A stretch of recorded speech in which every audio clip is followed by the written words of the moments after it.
ಯಾವ ಪ್ರಕೃತಿಯವರು ತುಂಬಾ ಹೆಲ್ದಿ ಆಗಿರ್ತಾರೆ? ದೇಹ ಹೆಂಗಿರುತ್ತೆ, ಅವ್ರದ್ದು ಸ್ಕಿನ್ ಹೆಂಗಿರುತ್ತೆ, ಅವ್ರ ಹೇರ್ ಟೆಕ್ಸ್ಚರ್ ಹೆಂಗಿರುತ್ತೆ, ಈಗ ಫಾರ್ ಎಕ್ಸಾಂಪಲ್ ಯಾರ್ದು ಇಮ್ಯುನಿಟಿ ತುಂಬಾ ಸ್ಟ್ರಾಂಗ್ ಇರುತ್ತೆ? ಆಸಿಡಿಟಿ ತುಂಬಾ ಜಾಸ್ತಿ ಇದ್ದು ಕಣ್ಣು ಉರಿಯುತ್ತೆ, ಕೈಕಾಲು ಉರಿಯುತ್ತೆ.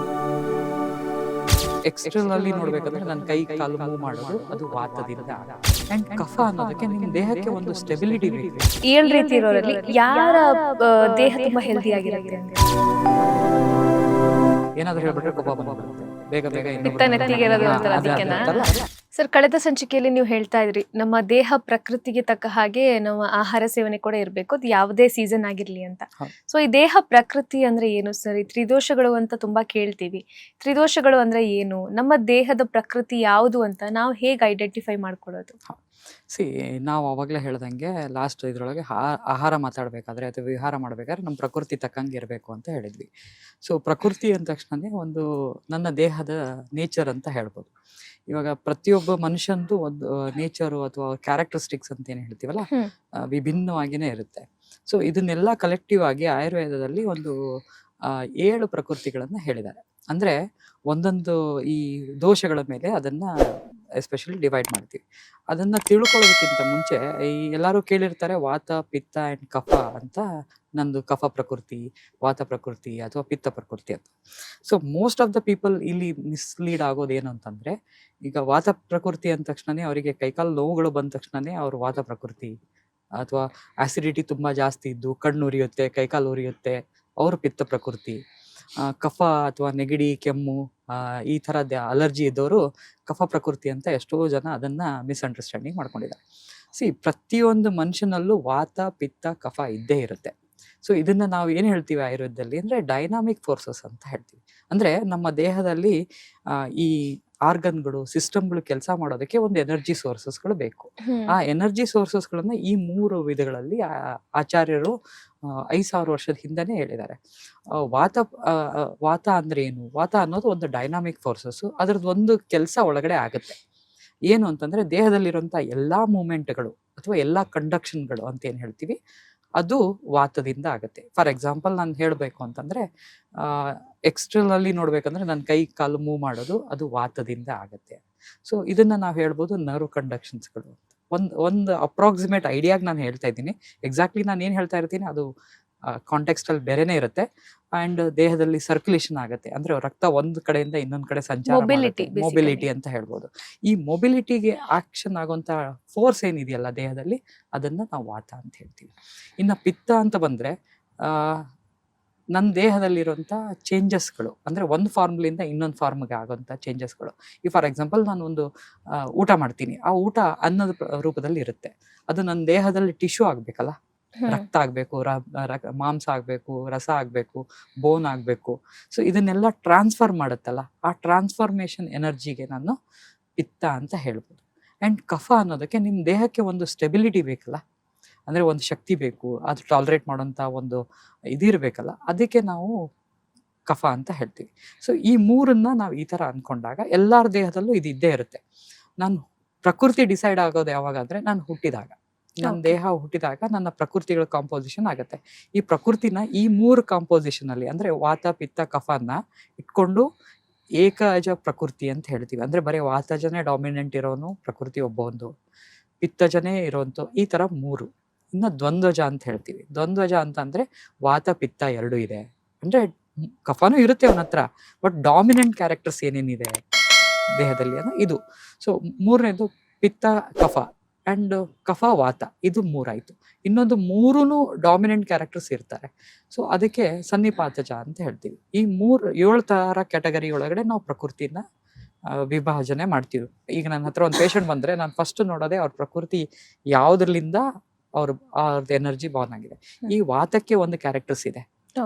ವಾತ ಪ್ರಕೃತಿ ಇದ್ದವರಿಗೆ ಅವರು ದೇಹ ಹೆಂಗಿರುತ್ತೆ, ಅವ್ರದ್ದು ಸ್ಕಿನ್ ಹೆಂಗಿರುತ್ತೆ, ಅವ್ರ ಹೇರ್ ಟೆಕ್ಸ್ಚರ್ ಹೆಂಗಿರುತ್ತೆ, ಅವ್ರ ಡೈಜೆಷನ್ ಹೆಂಗಿರುತ್ತೆ, ಅವ್ರದ್ದು ಮೆಂಟಲ್ ಸ್ಟೆಬಿಲಿಟಿ ಹೆಂಗಿರುತ್ತೆ. ಸೊ ಇದಕ್ಕೊಂದು ಫಾರ್ಮುಲೇಷನ್ಸ್ ಇರುತ್ತೆ. ಆ ಫಾರ್ಮುಲೇಷನ್ ಮೇಲೆ ಅವರು ವಾತನೋ, ಪಿತ್ತನೋ, ಕಫನೋ ಅಂತ ನಾವು ಡಿಸೈಡ್ ಮಾಡ್ತೀವಿ. ಪಿತ್ತಕ್ಕೂ ಹಾಗೆ ಇರುತ್ತೆ. ಸೊ ಅವ್ರದ್ದು ಹೇರ್ ಟೆಕ್ಸ್ಚರ್ ಹೇಗಿರುತ್ತೆ, ಈಗ ವಾತ ಇದ್ದವ್ರದ್ದು ಥಿನ್ ಹೇರ್ ಇರುತ್ತೆ, ಡೆನ್ಸಿಟಿ ಕಡಿಮೆ ಇರುತ್ತೆ, ಅವ್ರದ್ದು ಬಾಡಿ ಬಿಲ್ಡ್ ಸ್ವಲ್ಪ ತಳ್ಳಗಿರ್ತಾರೆ, ಅವ್ರಿಗೆ ಎಷ್ಟೇ ಊಟ ಮಾಡಿದ್ರು ಅವ್ರು ದಪ್ಪ ಆಗಲ್ಲ ವಾತ ಇರೋರು. ಸೊ ಅಂದ್ರೆ ಸ್ಕಿನ್ನು ಸ್ವಲ್ಪ ಡ್ರೈ ಇರುತ್ತೆ ಯಾವಾಗಲೂ. ಆ್ಯಂಡ್ ಅವ್ರ ಡೈಜೆಷನ್ ಇಂಪೇರ್ಮೆಂಟ್ ಇರುತ್ತೆ. ಒಂದ್ಸರಿ ತುಂಬ ಹಸಿವಾಗ್ತಾ ಇರುತ್ತೆ, ಒಂದ್ಸರಿ ತುಂಬ ಹಸಿವೆ ಆಗಲ್ಲ ಹಸಿವೆ ಅಂತಾರೆ. ಆಗಲ್ಲ. ಆ್ಯಂಡ್ ಲೈಕ್ ಫ್ಲೆಕ್ಸಿಬಲ್ ಮೈಂಡ್, ಅಂದರೆ ಒಂದೇ ಕಡೆ ಕಾನ್ಸಂಟ್ರೇಟ್ ಮಾಡೋಕ್ಕಾಗ್ತಾ ಇರಲ್ಲ. ಇವಾಗ ಇಲ್ಲೊಂದು ಕೆಲಸ ಮಾಡ್ತಾ ಇರ್ತೀನಿ, ಮೈಂಡ್ ಇನ್ನೊಂದು ಕಡೆ ಓಡ್ತಾ ಇರುತ್ತೆ. ಸೊ ಆ ಥರ ಫ್ಲಕ್ಚುಯೇಟಿಂಗ್ ಮೈಂಡಲ್ಲಿ ಇರ್ತಾರೆ. ಸೊ ಪಿತ್ತಕ್ಕೆ ಬಂದರೆ ಅವ್ರದ್ದು ಹೇರ್ ಟೆಕ್ಸ್ಚರು ಸ್ವಲ್ಪ ಆಯ್ಲಿ, ಅದು ವೈಟ್ ಕಲರ್ ಇರುತ್ತೆ, ಸ್ವಲ್ಪ ಈ ಸ್ಕ್ಯಾಟರ್ಡ್ ವೇದಲ್ಲಿ ಇರುತ್ತೆ, ತುಂಬ ಡ್ರೈ. ಇವಾಗ ಒಂಥರ ಈ ಕಲರು ಬ್ರೌನಿಶ್ Brownish colour. ಇರ್ಬೋದು. ಟೆಕ್ಸ್ಚರು ಒಂಥರ ಹೆಂಗಂದ್ರೆ ಈ ಕಡೆ ಸೆಮಿ ಒಂಥರ ತುಂಬ ಡ್ರೈನೂ ಅಲ್ಲ, ಈ ಕಡೆ ತುಂಬ ಆಯ್ಲಿನೂ ಅಲ್ಲ, normal skin. Model skin. And digestion ತುಂಬ ಜಾಸ್ತಿ ಇರುತ್ತೆ. ಆ್ಯಂಡ್ ಅವ್ರ ಮೆಂಟಲ್ ಸ್ಟೆಬಿಲಿಟಿ ಅಂದರೆ ಯಾವಾಗಲೂ ಪದೇ ಪದೇ ಕೋಪ ಕೇಳ್ತಿರ್ತಾರೆ. ಏನಾದರೂ ಹೇಳ್ಬಿಟ್ರೆ ಕೋಪ ಬಂದ್ಬಿಡುತ್ತೆ, ಬೇಗ ಬೇಗ ಪಿತ್ತ ನೆತ್ತಿಗೇರೋದು ಅಂತಾರೆ ಅದಕ್ಕೆನಾ? ಸೊ ಇದು ಆಡೋ ಭಾಷೆಯಲ್ಲಿ ಹೇಳಿರೋಂಥ ವರ್ಡು. ಸೊ ಸುಮ್ಮನೆ ಪಿತ್ತ ನೆತ್ತಿಗೇರಿಸ್ಕೊತಾನೆ ಅಂದರೆ ಅವ್ನ ಪಿತ್ತ ಜಾಸ್ತಿ ಇದೆ, ಮತ್ತಿಷ್ಟು ಜಾಸ್ತಿ ಮಾಡ್ಕೋತಾನೆ ಅಂತ. ಇನ್ನು ಕಫ ಬಂದರೆ ಅವ್ರದ್ದು ಬಾಡಿ ತುಂಬ ದಪ್ಪ ಇರುತ್ತೆ, ಅಂದರೆ ಹುಟ್ಟಿದಾಗಿಂದ ಇದ್ರ ತನಕನೂ ಅವರು ದಪ್ಪನೇ ಇರ್ತಾರೆ, ಅವ್ರಿಗೆ ಏನು ಕೊಟ್ಟರು ತಳಗಾಗಲ್ಲ. ಸೊ ಅವರು ಒಂಥರ ಸ್ಟೆಬಲ್ ಆಗಿರ್ತಾರೆ, ಅಂದರೆ ಜಡ ಅಂತ ಹೇಳ್ತಾರಲ್ಲ, ಈಗ ಕೂತೇ ಬಿಟ್ರು, ನಿಂತೇ ಬಿಟ್ರು. ಸೊ ಆ ಥರ ಕ್ಯಾರೆಕ್ಟ್ರಲ್ಲಿ ಇರ್ತಾರೆ. ಆ್ಯಂಡ್ ಅವ್ರದ್ದು ಮೆಂಟಲ್ ಸ್ಟೆಬಿಲಿಟಿ ತುಂಬ ಸ್ಟ್ರಾಂಗ್ ಇರುತ್ತೆ, ಅಂದರೆ ಸಡನ್ನಾಗಿ ಫ್ಲಕ್ಚುಯೇಟ್ ಆಗಲ್ಲ, ಎಲ್ಲದನ್ನು ತುಂಬ ಕಾಮಾಗಿ ಯೋಚನೆ ಮಾಡಿ ಅದಕ್ಕೊಂದು ಡಿಸಿಷನ್ ಬರ್ತಾರೆ. ಸೊ ಈ ಥರ ಕೆಲವೊಂದು ಕ್ಯಾರೆಕ್ಟರ್ಸ್ನ ಇಟ್ಕೊಂಡು ನಾವೊಂದು ಆ ಕೆಟಗರಿ ಒಳಗೆ ಅದನ್ನು ತೊಗೋತೀವಿ. ಅದನ್ನು ತೊಗೊಂಡ್ಮೇಲೆ ಇದು ಪ್ರಕೃತಿ. ಇನ್ನು ಅದ್ರ ತಕ್ಕಂಗೆ ಆಹಾರ. ಈಗ ವಾತಜ ಇರೋರಿಗೆ ನಾನು ಆವಾಗಲೇ ಹೇಳಿದೆ, ಈಗ ನೀವು ಹೇಳಿದ್ರಿ 7 ರೀತಿ ಪ್ರಕೃತಿ ಇದೆ, ನಾವು ಹುಟ್ಟುವಾಗ್ಲೇ ಡಿಸೈಡ್ ಆಗುತ್ತೆ ಅಂತ. ಅಂದ್ರೆ ಅದು ಹುಟ್ಟಿನಿಂದ ಸಾಯೋವರೆಗೂ ಅದೇ ಇರುತ್ತಾ, ಅಥವಾ ಅದರಲ್ಲಿ ಚೇಂಜಸ್ ಆಗೋ ಸಾಧ್ಯತೆ ಇದೆಯಾ? ಒಂದು. ಇನ್ನೊಂದು, ಯಾವ ಪ್ರಕೃತಿಯವರು ತುಂಬಾ ಹೆಲ್ದಿ ಆಗಿರ್ತಾರೆ?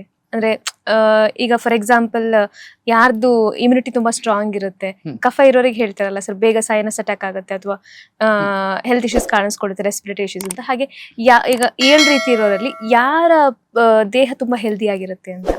ಇಲ್ಲಿ 7 ಪ್ರಕೃತಿನೂ ನಾರ್ಮಲ್ಲೇ, ಇದು ಯಾವುದು ಅಬ್ನಾರ್ಮಲ್ ಅಲ್ಲ. ನಾನು ಅದೇ ಹೇಳೋದು, ವಿಕೃತಿ ಅಂತ ಹೇಳ್ತೀವಿ. ಈ ಟೆಂಡೆನ್ಸಿ ಅಂತ ಏನು ಹೇಳ್ತೀವಿ, ವಾತ ಪ್ರಕೃತಿಗೆ ಅವನಿಗೆ ವಾತ ನಾರ್ಮಲ್ ಆಗಿದ್ದಾಗ ಅವ್ನು ಆರಾಮಾಗಿರ್ತಾನೆ.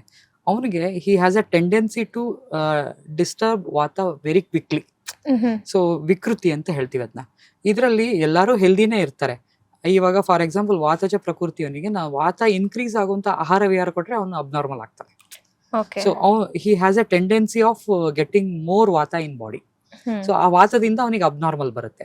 ನೀವು ಕಫ ಹೇಳಿದ್ರಿ, ಕಫದವನಿಗೆ ಇಮ್ಯುನಿಟಿ ಪವರ್ ಚೆನ್ನಾಗೇನೆ ಇರುತ್ತೆ, ವಾತದವನಿಗೂ ಚೆನ್ನಾಗಿರುತ್ತೆ, ಕಂಪ್ಯಾರಿಟಿವ್ಲಿ ಸ್ವಲ್ಪ ಕಡಿಮೆ ಇರುತ್ತೆ. ಬಟ್ ಏನಂತಂದ್ರೆ ಈ ಕಫದವನಿಗೆ ನಾನು ಕಫಕರ ಆಹಾರಗಳನ್ನು ಜಾಸ್ತಿ ಕೊಟ್ರೆ ಅವನಿಗೆ ಅದು ಟ್ರಿಗರ್ ಆಗೋ ಜಾಸ್ತಿ ಇರುತ್ತೆ. ಸೊ ಅಂಡ್ ಇವು ಇಂಟರ್ ಲಿಂಕ್ ಇದ್ದೇ ಇರುತ್ತೆ. ವಾತ ಇನ್ಫ್ಲೂಯೆನ್ಸಸ್ ಪಿತ್ತ, ಪಿತ್ತ ವಿಲ್ ಇನ್ಫ್ಲೂಯೆನ್ಸ್ ಕಫ. ಯಾಕಂದ್ರೆ ಇದು ಆಹಾರಗಳನ್ನ ನಾವು ಏನು ತಗೋತೀನಲ್ಲ, ಇದು ಹೆಚ್ಚು ಕಡಿಮೆ ಮಾಡುವಂತ ಕೆಪಾಸಿಟಿ ಆಹಾರಕ್ಕಿದೆ. ಈಗ ಪಿತ್ತಗೆ ನಾನು ಉಷ್ಣ ತೀಕ್ಷ್ಣ ಆಹಾರಗಳನ್ನು ಜಾಸ್ತಿ ಕೊಡಬಾರ್ದು. ವಾತಗೆ ರೂಕ್ಷ ಲಘು, ಅಂದ್ರೆ ರೂಕ್ಷ ಅಂದ್ರೆ ಡ್ರೈ ಇರುವಂತದ್ದು, ಲೈಟ್ ಆಗಿರುವಂತದ್ದು. ಈ for example snacks, chips, uncooked vegetables, ಇಂಥವೆಲ್ಲ ವಾತ ಜಾಸ್ತಿ ಮಾಡೋಂಥ ಫುಡ್ಗಳು. ಸೊ ಈ ಥರದ್ದನ್ನು ಕೊಟ್ಟಾಗ ಅವ್ರಿಗೆ ಅಬ್ನಾರ್ಮಲ್ ಆಗುತ್ತೆ. ಕಂಪ್ಯಾರಿಟಿವ್ಲಿ ನೋಡಿದ್ರೆ ಸ್ಟೆಬಲ್, ಫಿಸಿಕಲಿ ನೋಡಿದ್ರೆ ವಾತ ಕಂಪೇರ್ ಮಾಡಿದ್ರೆ ಕಫದವನು ಸ್ವಲ್ಪ ಸ್ಟೆಬಲ್ ಆಗಿ ನಿಮಗೆ ಹೆಲ್ದಿಯಾಗಿ ಕಾಣ್ಬೋದು. ಬಟ್ ಇಂಟರ್ನಲ್ಲಿ ಫಂಕ್ಷನ್ ಎಲ್ಲರಿಗೂ ಸೇಮೇ ಇರುತ್ತೆ. ಸೊ ಯಾವಾಗ ಫುಡ್ಡು ನಾನು ಹೆಚ್ಚು ಕಮ್ಮಿ ಮಾಡ್ಕೋತೀನಿ ಅಥವಾ ಕ್ಲೈಮೇಟಿಗೆ ನಾನು ಅದೇ ಸೈನ್ಸ್ ಇರೋದು ಆಯುರ್ವೇದದಲ್ಲಿ. ನಿಮ್ಮ ಪ್ರಕೃತಿ ತಕ್ಕಂಗೆ ನೀವು ಆಹಾರ ತಿಂದರೆ ನೀವು ಹೆಲ್ದಿ ಆಗಿರ್ತೀರಾ, ನಿಮ್ಮ ಇಮ್ಯುನಿಟಿ ಚೆನ್ನಾಗಿರುತ್ತೆ. ನೀವು ಯಾವಾಗ ಅದರ ಅಪೋಸಿಟ್ ಮಾಡೋಕ್ಕೆ ಶುರು ಮಾಡ್ತೀರಾ, ನಿಮ್ಮ ಹೆಲ್ತ್ನೂ ಹಾಳಾಗುತ್ತೆ, ನಿಮ್ಮ ಇಮ್ಯುನಿಟಿನೂ ಹಾಳು ಮಾಡ್ಕೋತೀವಿ. ಸೊ ಹಾಗಾಗಿ ನಾವು ಅವಾಗಿಂದ ನಾನು ಹೇಳ್ದಂಗೆ ವಿಕೃತಿ ಆದಾಗ ಇದು ಚೇಂಜಸ್ ಆಗುತ್ತೆ. 7 ವೆರೈಟೀಸ್ ಏನು ಪ್ರಕೃತಿ ಇದೆಯಲ್ಲ, ಇದು ನಾರ್ಮಲ್ ಇರುತ್ತೆ. ಇದು ಯಾವತ್ತೂ ಆ ಕಾಂಪೋಸಿಷನ್ ಚೇಂಜ್ ಆಗಲ್ಲ. ಇವಾಗ ನಿಮ್ಮ ಬಾಡಿ ಲೈಟ್ ತಳ್ಳಗಿದೆ ಅಂದ್ರೆ ಅದು ಯಾವತ್ತೂ ದಪ್ಪ ಆಗಲ್ಲ. ನೀವು ಎಷ್ಟೇ ಆಹಾರ ತಿಂದ್ರು ಅನ್ಲೆಸ್ ಅಂಟಿಲ್ ಕೆಲವೊಂದು ಡಿಸೀಸ್ ಬಂದು ಅದು ಅಬ್ನಾರ್ಮಲ್ ಆಗಿ ದಪ್ಪ ಆಗೋದು ಬೇರೆ. ಸೊ ಇವಾಗ ವಾತಜ ಪ್ರಕೃತಿಗೆ ಒಬೆಸಿಟಿ ಬರೋದು ಬಹಳ ಕಷ್ಟ. ಸೊ ಏನ್ ತಿಂದ್ರು ದಪ್ಪನೇ ಆಗಲ್ಲ. ಇವಾಗ ನೋಡಿರ್ತೀರಾ ನೀವು, ಅವನು 10ನೇ ವರ್ಷದಲ್ಲಿ ಇದ್ದಾಗೂ ಸ್ಕೆಲ್ಟಲ್ ಎಲ್ಲ, ಅಂದ್ರೆ ಸ್ಕೆಲ್ಟಲ್ ಎಲ್ಲಾ ಬೋನ್ಗಳನ್ನು ಎಣಿಸ್ಬೋದು. ಅವ್ನು 28 ವರ್ಷ ಆದ್ರೂ ಒಂದು ಬೋನ್ ಸ್ಟ್ರಕ್ಚರ್ಸ್ ಹಾಗೆ, but stamina wise he is okay, ಅದ್ರಲ್ಲಿ ಏನು ಚೇಂಜಸ್ ಆಗಿರಲ್ಲ. He will be always healthy.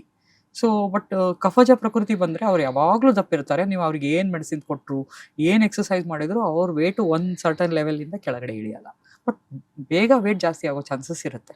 So ಹಾಗೆ ನಾವು ಅದನ್ನ ಮ್ಯಾನೇಜ್ ಮಾಡ್ಬೋದು.